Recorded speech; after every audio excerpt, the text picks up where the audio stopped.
Hi అండి, అందరికీ నమస్కారం. Welcome to our channel. ఈ రోజు మనం ఈ వీడియోలో మన వైజాగ్ లో ఉన్న one of the temple Venkateswara Swamy temple ని, కొండపైన ఉన్న ఒక చిన్న అందమైన టెంపుల్ ని ఈ రోజు మనకి ఈ వీడియోలో చూపిస్తాను. ఇది మనకి ఎన్ఏడి నుంచి గాజువాక వెళ్తున్న దారిలో మనకి బిహెచ్పివి సిగ్నల్ దగ్గర లెఫ్ట్ సైడ్ కొండపైన ఫస్ట్ స్టార్టింగ్ అయితే మనకి వినాయకుడు టెంపుల్ ఉంటుంది. దాని తరువాత పైన కొండపైన మనకి వెంకటేశ్వర స్వామి టెంపుల్ ఉంటుంది. దీనికి రీసెంట్ గా డైరెక్ట్ గా టెంపుల్ వరకు వెళ్ళడానికి మనకి రోడ్డు వే కూడాను వేయడం జరిగిందండి. సో అయితే నాకు తెలిసి ఈ రోడ్ వే మీద వెళ్ళడం కంటే నార్మల్ గా స్టెప్స్ ద్వారా వెళ్ళడమే చాలా మంచి ఎక్స్పీరియన్స్ అనిపిస్తుంది. సో మేమైతే ముందు బైక్ తో మాకు ఎవరో చెప్పడం వల్ల మేము బైక్ తోనే డైరెక్ట్ గా రోడ్ వే నుంచే వెళ్ళాము. కానీ మళ్ళీ అనిపించింది రోడ్ వేలో వస్తే ఏముంది, ఒక టర్నింగ్ నెక్స్ట్ ఇంకో టర్న్, 2 టర్న్స్ ఉన్నాయి అంతే కదా. సో స్టెప్స్ ఎక్కి వెళ్తే ఎలా ఉంటుందో ఏంటో అని వెంటనే మేమైతే మళ్ళీ రిటర్న్ బైక్ ని రివర్స్ చేసి కిందకి వెళ్ళిపోయామండి. సో కిందకి వెళ్ళి స్టెప్స్ ఎక్కుకుంటూ స్టార్టింగ్ నుంచి మనకి ఏవైతే టెంపుల్స్ ఉన్నాయో ఆ టెంపుల్స్ అన్నీ కూడా విజిట్ చేయడం అయితే జరిగింది. అయితే వీడియోలోకి వెళ్ళే ముందు ఎప్పటిలాగే నాదొక చిన్న రిక్వెస్ట్ అండి. సో ఇలాంటి చాలా మంచి మంచి డివోషనల్ స్టోరీస్ కానీ, అలాగే మంచి మంచి టెంపుల్స్ కానీ, చాలా వరకు పుణ్యక్షేత్రాలు మన ఛానల్లో ఎన్నో ఉన్నాయి. ఇకపైన చాలా రాబోతున్నాయి. సో వాటన్నిటిని అప్డేటెడ్గా చూడడం కోసం తప్పకుండా ఛానల్ని సబ్స్క్రైబ్ చేసుకోండి. వీడియో కనుక చివరి వరకు చూసి నచ్చినట్టయితే తప్పకుండా లైక్ చేసి మీ ఫ్రెండ్స్ అండ్ ఫ్యామిలీ మెంబర్స్కి షేర్ చేయడం అస్సలు మర్చిపోకండి. సో మేము పొరపాటునైతే పైకి ఎక్కేసాము. బట్ దీనికంటే మాకు వ్యూవర్స్కి ఎలా అయితే మంచి దారి చూపించాలో అనే ఉద్దేశంతో వెంటనే మళ్ళీ మేమైతే రివర్స్ వెళ్ళిపోయి మళ్ళీ స్టెప్స్ దారి వైపు నుంచి అయితే రావడం జరిగింది. స్టెప్స్ అంటే మహా ఎక్కువ ఉంటాయి అనుకోకండి, చాలా తక్కువే ఉన్నాయి. మామూలుగా నార్మల్గా టెంపుల్కి ఎన్ని ఉంటాయో అన్నే ఉన్నాయి. సో దాన్ని మీకు చూపిద్దామని. కానీ కొండ పైనుంచి నిజంగా సిటీ చుట్టుపక్కల పూర్తిగా ఉండే కొండ వ్యూ అయితే చాలా, మేమైతే మార్నింగ్ 10 అలాగ వెళ్ళాం కానీ ఈవినింగ్ కానీ వెళ్తే ఆ వాతావరణాన్ని చూస్తూ చాలా మంచి ఫీలింగ్ అనేది, నిజంగా వైజాగ్ బీచ్లో కూర్చుంటే ఎంత మంచి ఎక్స్పీరియన్స్ వస్తుందో, దాని తర్వాత నాకైతే మాత్రం ఇక్కడ కూర్చుంటే మేబీ అలాంటి ఎక్స్పీరియన్స్ ఈవినింగ్ అయితే మనం పొందొచ్చు అనిపించింది. సో ఫస్ట్ అయితే మేము ఇలా మెట్ల వైపు నుంచి కింద నుంచి వెళ్ళినప్పుడు మనకి స్టార్టింగ్లో బాల వినాయక స్వామి టెంపుల్ అయితే కనిపిస్తుందండి. సో ఆ బాల వినాయక స్వామి టెంపుల్ని చూసుకుంటూ మేము ఒక ప్రదక్షిణ చేసి అలాగే అక్కడ దేవుడిని దర్శించుకొని దాని పక్క నుంచే మనకి ప్రతి ఒక్క క్షేత్రానికి కూడా పెద్ద పెద్ద పుణ్యక్షేత్రాలలో క్షేత్రపాలకుడు అని ఉంటారు. సో ఇక్కడ కూడా సేమ్ అదే విధంగా మనకి క్షేత్రపాలకుడు అనే పేరుతో ఆంజనేయ స్వామి వారు ఇక్కడ టెంపుల్ అయితే ఉందండి. వినాయక స్వామి టెంపుల్ తర్వాత ఒక 5 స్టెప్స్ తర్వాత. సో ఆ క్షేత్రపాలకుడిని దర్శించుకున్న తర్వాత నేరుగా మనం వెంకటేశ్వర స్వామి కొండకి, వెంకటేశ్వర స్వామి టెంపుల్కి వెళ్ళడానికి అయితే రెడీ అవుతుంటాం. మధ్యలో మనకి దశావతారాలు చాలా అందంగా చెక్కిపెట్టారు. నిజంగా అవైతే చూడడానికి చాలా మంచిగా అనిపించింది. చిన్న చిన్న పిల్లల్ని కానీ మనతో పాటు తీసుకెళ్తే అన్ని అవతారాలని ఒకే దగ్గర చాలా మంచి అందమైన విగ్రహాలతో అక్కడ మనం అయితే చూపించవచ్చు. సో టెంపుల్ లోపల ఆర్కిటెక్చర్ కానీ అదంతా కూడాను చాలా నీట్గా, చిన్న గుడి అయినప్పటికీ ప్రతి ఒక్కటి కూడా చాలా అందంగా, అంటే చాలా బాగుంది. సో నాకైతే చాలా మంచి ఎక్స్పీరియన్స్ అనిపించింది. అయితే దాని తర్వాత ఇక మేమైతే వెంకటేశ్వర స్వామి టెంపుల్కి వెళ్ళాము. మీరు ఇప్పుడు చూస్తున్నదైతే వినాయక స్వామి టెంపుల్ అండి.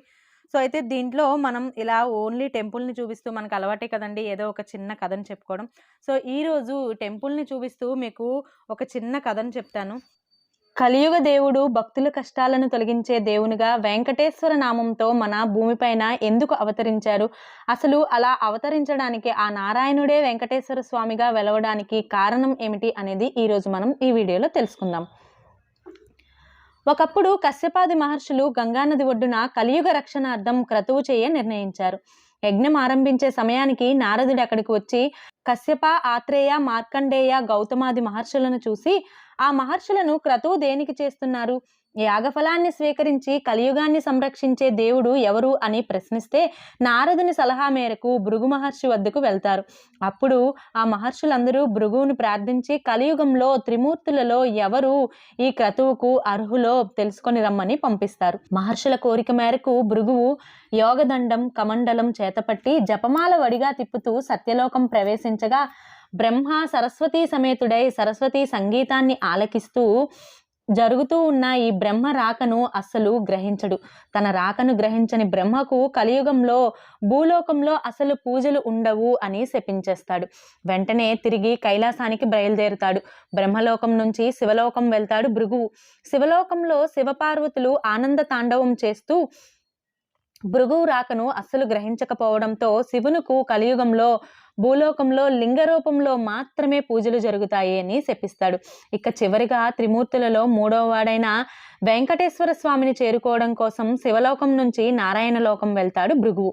ఇక్కడ నారాయణుడు ఆదిశేషుని మీద శయనించి ఎన్నిసార్లు పిలిచినా పలకలేదని భృగువు లక్ష్మీ నివాస స్థానమైన వామవక్ష స్థలాన్ని కాలుతో తంతాడు.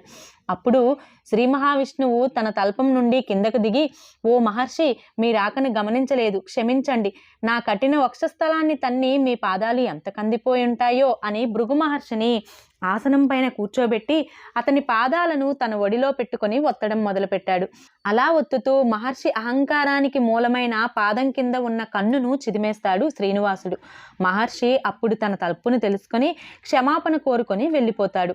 విష్ణువే సత్వగుణ సంపూర్ణుడిగా గ్రహించాడు. కానీ తన నివాస స్థలమైన వక్షస్థలమును తన్నిన కారణంగా లక్ష్మీదేవి అలకపూని భూలోకానికి వెళ్ళిపోతుంది. శ్రీ మహాలక్ష్మి లేని వైకుంఠంలో నేను ఉండలేను అని మహావిష్ణువు కూడా లక్ష్మీదేవిని వెతుక్కుంటూ భూలోకానికి వెళ్ళిపోతాడు. ఈ విధంగా ఆ వెంకటేశ్వర స్వామి మన భూలోకానికి చేరుతాడు. అయితే లక్ష్మీదేవి తన స్వర్గపు నివాసాన్ని విడిచిపెట్టి భూమిపై కర్హాపూర్, అదే అండి ఈ రోజుల్లో చెప్పుకునే కొల్హాపూర్లో నివసించింది. ఆ కొల్హాపూర్ వీడియో కూడా మన ఛానల్లో ఇంతకు ముందు మనం ఒకసారి పబ్లిష్ చేసాము. సో అక్కడ కొల్హాపూర్ ఎలా ఉంటుంది, పరిసర ప్రాంతం ఏంటి, అలాగే అసలు ఆ కొల్హాపూర్లో ఉన్న కథ ఏంటి అనేది కూడా మనం వీడియోలో వివరించడం జరిగింది. సో ఆ వీడియో లింక్ని డిస్క్రిప్షన్లో ప్రొవైడ్ చేస్తాను, అలాగే పైన ఐకార్డ్లో కూడా మీకు ప్రొవైడ్ చేస్తాను. ఇంకా ఎవరైనా చూడకపోయి ఉంటే తప్పకుండా ఆ వీడియోను కూడా చూడండి. సో అలా వచ్చిన భూదేవి ఆమె బయలుదేరిన తరువాత విష్ణువు కూడా భూలోకంలో వెంకటకొండపై పుష్కరిణి పక్కన ఆహారము నిద్ర లేకుండా లక్ష్మి తిరిగి రావడానికి ధ్యానంతో ఉంటూ ఉంటాడు. చింత చెట్టు కింద చీమల పుట్టలో నివసిస్తూ ఉంటాడు. బ్రహ్మ శివుడు అతని జాడ తెలియక విష్ణువుకి సేవలు చేయాలని ఒక ఆవు దూడ రూపంలో ఏర్పడ్డారు. లక్ష్మి ఈ ఆవుల కాపరిని రూపంలో చోళదేశం యొక్క రాజుకు ఆవును దూడను అమ్ముతుంది. చోళరాజు తన పశువుల మందతో పాటు వెంకటకొండపై ఈ పశువులను కూడా కలిపి మేపడానికి పంపుతాడు. చీమల పుట్ట మీద విష్ణువును కనిపెట్టి ఆవు తన పాలను అందించి తద్వారా ఆహారం కూడా ఇచ్చింది. ఇంతలో రాజభవంతి వద్ద ఒక్కరోజు కూడా ఈ ఆవు నుంచి కొంచెం పాలు కూడా లభించకపోవడంతో చోళరాజుకి అనుమానం వచ్చి ఆవుల కాపరి పైన అనుమానపడతాడు. దీన్ని ఎలా అయినా పసిగట్టాలి అని తెలుసుకోవడంతో ఆవుని పరిశీలన చేయగా ఆ ఆవు తన పొదుగు నుండి పాలను ఖాళీ చేస్తున్న ఆవును చోమల పుట్టపై చూస్తూ ఉంటారు ఆ చోళరాజు. ఆవు యొక్క ప్రవర్తన వలన ఆగ్రహానికి గురైన ఆవుల కాపరుడు తన గొడ్డలిని ఆవు మీదకు విసిరివేస్తాడు. కానీ ఆవుకి ఏమాత్రం హాని కనిపించలేకపోయాడు. అయినప్పటికీ గొడ్డలి నుండి ఆవును కాపాడడం కోసం విష్ణువు చీమల పుట్ట నుంచి పైకి వస్తాడు. ఆవుల కాపరుడు గొడ్డలి దెబ్బతో విష్ణువుకు రక్తస్రావం జరుగుతుంది. ఆ రక్తస్రావం వలన క్షమించమని ప్రార్థిస్తాడు ఆవుల కాపరుడు. మహావిష్ణువు అప్పుడు నాకు పద్మావతితో కళ్యాణం జరుగుతుంది, అప్పుడు గాని నీకు శాప విముక్తి జరుగుతుంది అని చెప్పి వెళ్ళిపోతాడు. ఆ తరువాత విష్ణువు శ్రీనివాసుడిలాగా వరాహ క్షేత్రంలో ఉండాలని నిర్ణయించుకున్నాడు. తన నివాసం కోసం ఒక స్థలాన్ని మంజూరు చేసుకుని వరాహుడిని కోరాడు. సో ఇదండి, అందుకే మనకి తిరుపతిలో మీరు అబ్జర్వ్ చేసినట్లయితే తప్పకుండా వెంకటేశ్వర స్వామి దేవాలయానికి ముందుగా మనకి వరాహ క్షేత్రం ఉంటుంది. సో అక్కడ వరాహ క్షేత్రంలో ముందు స్వామివారిని దర్శించుకోవడానికి వెళ్తున్నాము అని వరాహ స్వామివారి అనుమతి తీసుకొని తరువాత ఆ కలియుగ దైవమైన వెంకటేశ్వర స్వామిని దర్శించుకోవడానికి వెళ్ళాలి అనేది ఒక ఆనవాయితీగా కూడా మనం చెప్పుకుంటూ ఉంటాము. సో ఇది వెంకటేశ్వర స్వామి మన కలియుగంలో అవతరించడానికి గల ముఖ్య కారణం. సో అటువంటి అవతారాలలో ఒక చక్కనైన గుడిని మనం ఈరోజు మన వైజాగ్లో ఉన్న టెంపుల్ని మీకు ఈ వీడియో ద్వారా చూపించాను. సో ఈ వీడియో అయితే మీకు నచ్చిందనే అనుకుంటున్నాను. సో నచ్చినట్టయితే తప్పకుండా లైక్ చేయండి. ఎందుకంటే మీరు లైక్ చేయడం వల్ల నాకు ఇలాంటి మరిన్ని టెంపుల్స్కి వెళ్ళాలనే ఉత్సాహం కలుగుతుంది. అలాగే చాలామందికి ఈ వీడియో అనేది రీచ్ అవుతుంది. సో థ్యాంక్స్ ఫర్ వాచింగ్ అండి. మరో మంచి వీడియోతో మీ ముందు ఉంటాను.